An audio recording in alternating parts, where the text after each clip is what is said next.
Hey, this is Lance of 20 Sided Night. Today we're going over Session 0. So today we're going over Session 0. It's basically, it's the session before your actual gameplay session. It goes over things like, social norms, where you guys are playing, which you guys are using, times, dates, all that good stuff. Rules. Yeah. Where the rules are coming from. What do you think is the most important part of the Session 0? All right. Well, with Session Zeros, if this is a new group you're playing with, or a new campaign, or both, it really is important to have a Session 0 because it really is the groundwork for a campaign. It's like you said before, it sets up just the basic things. A lot of the stuff that is going to be needed for Session 0 is a lot of meta things like, for example, set up place and time.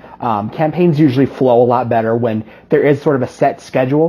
Get everyone's phone number, have like a group contact. So if someone can't make it, they don't have to send a text to like 4 or 5 other people. They can send it all there saying, hey, I can't make it, or hey, let's do it like this. Oh, like set up like a special contact group in your phone. Yeah. If you live in like an apartment complex or a house, I know certain apartment complexes they have a thing where like, okay, here the walls are super paper thin here, so if you can keep it down after like I think 9, yeah, that'd be great.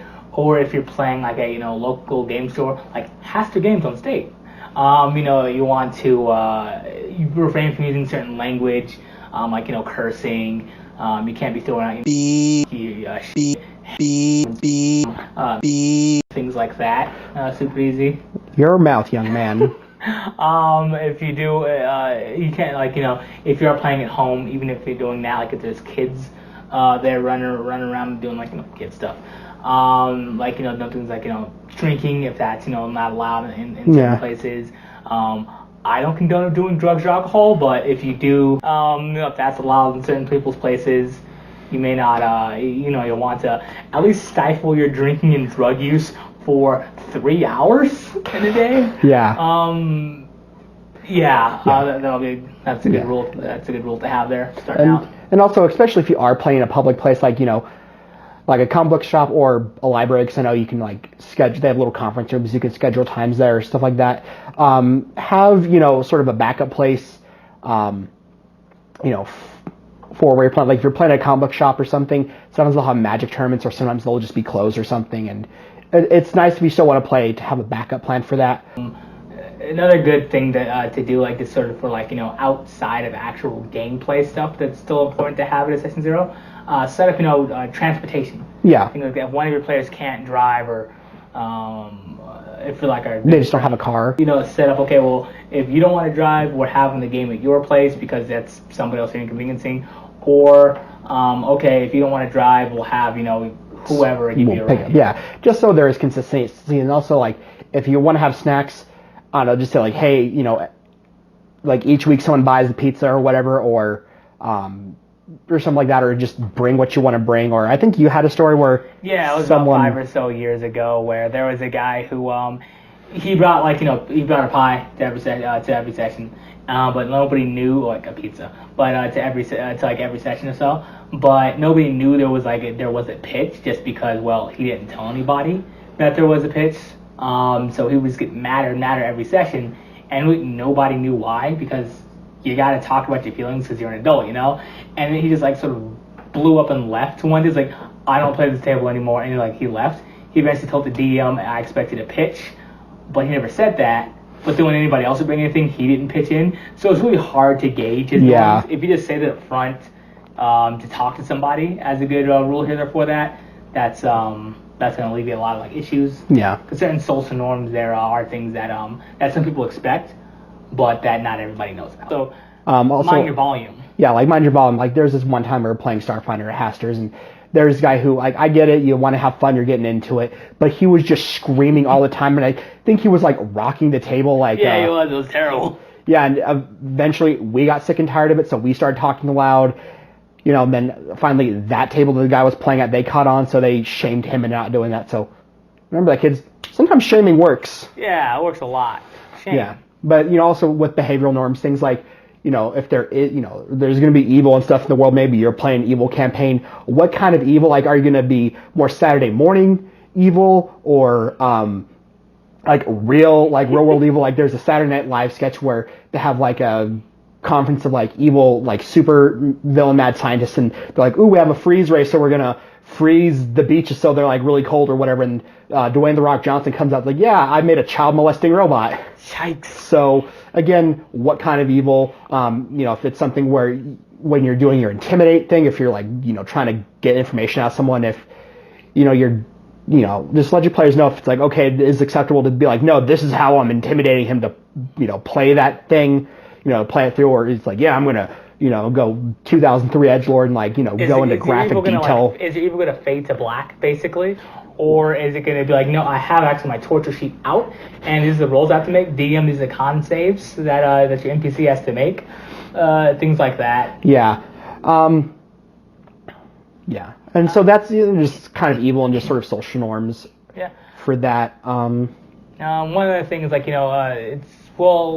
this is like sort of outside of that was sort of outside of game. Some of like how you're acting in game, sort of thing. One thing that sort of merges kind of will work real well with Assassin's Zero is how your group meets. Mm-hmm. Is a real good thing to sort of set up there for that. Where are you all, like, this is a big thing for the DM to sort of work on. Do you guys know the same contact? Are some people related? Or are you all trying to be like the Strider from the Lord of the Rings? Yeah, I'm in the corner with my hood up, drinking a grog, looking around with my hood up. And it's like, 4 adventurers walking the same tavern. Trying to all be the cool guy. Yeah, all find their own separate dark corners with their hood up, all scanning the room with their hood up. Yeah, and then also talking about stuff like that, there are like, different house rules. You can have like, how you're going to do criticals. Like, are you going to do it where, some people that I've seen people do it where you just do the max damage you can, like you can possibly do it for all your bonuses and stuff. Like if you're using a D8, you just automatically 8 plus whatever. Are you going to do a critical where, you just roll double damage dice? So let's say, you have a D8 and you have a strength modifier of 2. If you just do something where you just roll 2d8 and then add the 2, or if you do something where you roll your dice, you add everything up, and then you just double it. Things like that, or does critical hits work for spells? Yeah, in the like book, spell attacks. How I read it, for how I read it in the books, it seems like it would work for spells because a spell attack is technically still an attack, so you would get the critical success for that. But some DMs, they say no, sort of thing. Yeah, which doesn't make sense because like fireball at you, throw at someone. That can't, do, if it hits him in the face, that'll hurt him same as just sort of hit him, in their armored chest piece. But if you stab someone in the face, it's going to do more damage. It's weird. This is a whole another rabbit hole where. Yeah, I can go into things like flame inhalation, smoke inhalation, blinds for a second, but does it or does it not? Yeah, and just different things like what books you're going to allow. Like if you're going to allow supplementary things like this Sword Coast Adventures Guide. I can't read upside down. The Tal'Dorei campaign setting. Volo's Xanathar's Guide, Unearthed Arcana. Yeah, Unearthed Arcana, yeah. Or even homebrew class, things like that. If you do want to give your DM homework before the game starts, he's making you read his campaign setting. She's got to read some stuff too. Yeah. So it works out. But like if you do want to have I've been playing a sorcerer for how long have you been playing D&D? Yeah, I've been playing D&D. Like junior high, like 15-something years, yeah. Yeah, I feel old. 30 here. So if you do want to have your own sort of a thing set up where this is a sorcerer that I made. There's no sort of straight up magic sorcerer, so I made this thing for him. Here you go. Yeah, and so different like that. Just so everyone knows that they can start with the same things. Like if you didn't know that you can use the spells in Xanathar's Guide, and all of a sudden you're playing and the necromancer starts doing, the Dance Macabre, and you're like, dude, why couldn't I have that spell? That's a cool spell. Or, all of a sudden they pull out Catnap, and you're like, oh, I wanted Catnap. I would have taken it. I would kill for it. I'd die for it. Or, one of the better spells, Sticks to Snakes. Yeah, it really, truly breaks my heart that in order to use Sticks to Snakes, kind of, as a druid or anything like that, it's a 9th level spell to use True Polymorph to Sticks to Snakes. But if I were to talk to my DM first in the Session 0, I could be casting Sticks to Snakes all day long as a cleric. Yeah. That's the only weakness that Susan has. No Sticks to Snakes. Yeah. And then, that sort of covers it for the meta, I think. Do you have anything else you want to add about sort of the meta aspect of Session Zero? Not really. For as far as like metagaming outside of game stuff, I'm gonna say that about covers it for now. Yeah, just one more thing before we leave the sort of the meta area. The Session Zero, all the burden of it is going to sort of be on the Dungeon Master. I'd say GM, but we're not a couple of savages, so. Yeah. One thing that I did want to bring up here, in starting your Session Zero, this goes for DMs and players.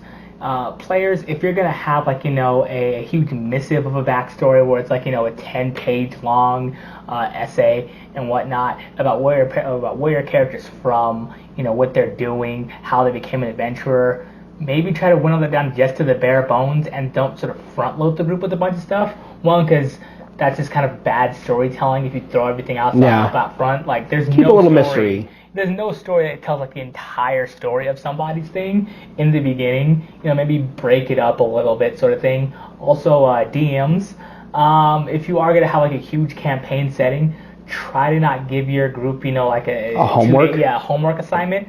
Basically, go over where are you guys right now. Give them a map of the area, that sort of thing. Yeah. But be considerate of other people's time. Yeah. And so that leads into the next thing. So world building stuff, this is more of the game things. Tell the players, basic background of the world, major events, sort of, technology level, because, maybe you don't want to just be, every fantasy setting where it's the technology level is 1375. Some people have crossbows, but it's ooh, look at Mr. Rockefeller over there with his fancy gears and pulleys. Ooh, or something like that. Basic info that each person would know about the world. Yeah. And also just the pantheon for the gods. In my campaign setting, I was sort of I don't know, whatever. And so now we got this whole mess where I got on one side I got people making characters that are Dragonlance and stuff like that, and then on the other side got people doing Greek mythology shenanigans. So it's only Apollo, the greatest of Greek gods. One, because he gives Superman his powers with that sweet sun magic, so only Apollo. You just want to give them basic info that they would have about the world, like I said. Their geography, trope, thing, if, for example, is, how bad is necromancy? Because, in some campaigns, necromancy is if you walked out of the house, and started wearing a swastika, or is it just kind of if you see a goth now, you're oh yeah, those guys used to be popular 10 years ago. Yeah, that's weird. And also, what else is a taboo? Conjuration. Yeah. You're pulling an elemental out from the city of brass and the elemental fire. Are there elemental or demon activists where it's they have rights too? It's no, because you're no, because first of all it's a devil, so they shouldn't have rights because they're real rude dudes, or they're fire elementals and I'm a wizard, and who's gonna stop me? You NPC, I'm a 4th level wizard. You're not going to do anything. That can totally be a quest arc, not to go off to the side, you do have, a bunch, your activists for, hey, stop raising people up from the elemental plane of fire, air, what have you, because they got lives, too. So, a Gensai, he raises a bunch of money to hire some adventurers to go out and hunt you guys down. That's an aside. But that could be, a cool...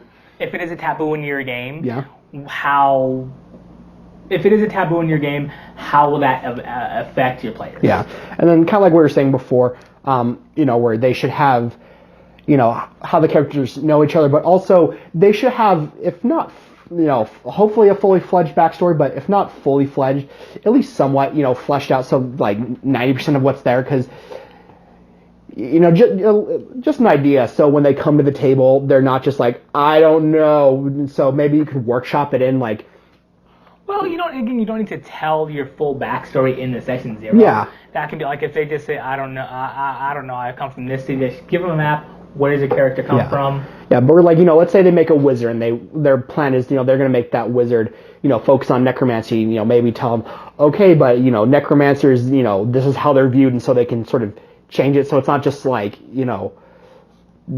maybe their backstory was oh yeah, in their mind, maybe they're playing a campaign setting where necromancer is kind of being dressing kind of goth, where it's as long as you're being, a bad guy about it, it's fine. Moving on But, there yeah. for that, things like, starting equipment, starting wealth. Yeah, like things which that. one you're gonna do? Because yeah, it always did seem weird that if you're a fighter, you're just gonna show up without sort of basic weaponry.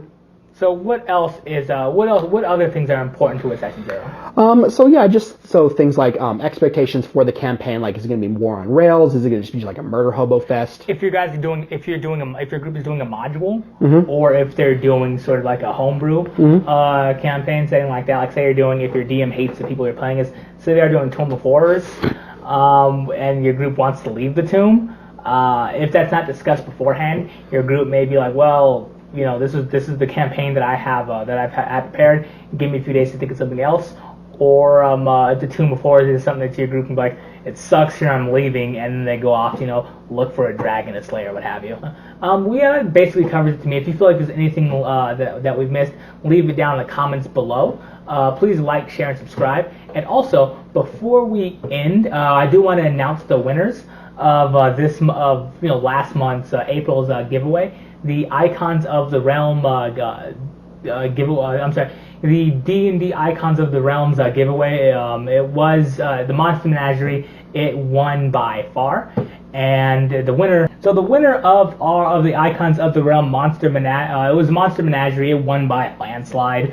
We are going to give it to Bio8 Has. If you could send us a message down in the comments, down just hit the about section there, and just you can see our email. It's actually just 20sidednight@gmail.com. If you could just send us a message there for that, or hit us up on Facebook at 20sidednight. It's spelled out for some reason there with that. Or if you've been stalking us, you can nail it to the door where we film this. Yeah, all we need is your sending information so we can mail you this. I did lie to you all, by the way, and I'm sorry for this, but I will be giving out both box sets for the giveaway. The other set that we're giving out, it was the Storm King's Thunder box set there for that, and we're giving that to Arthur Becker. Storm King's Thunder for this Ostrich, please.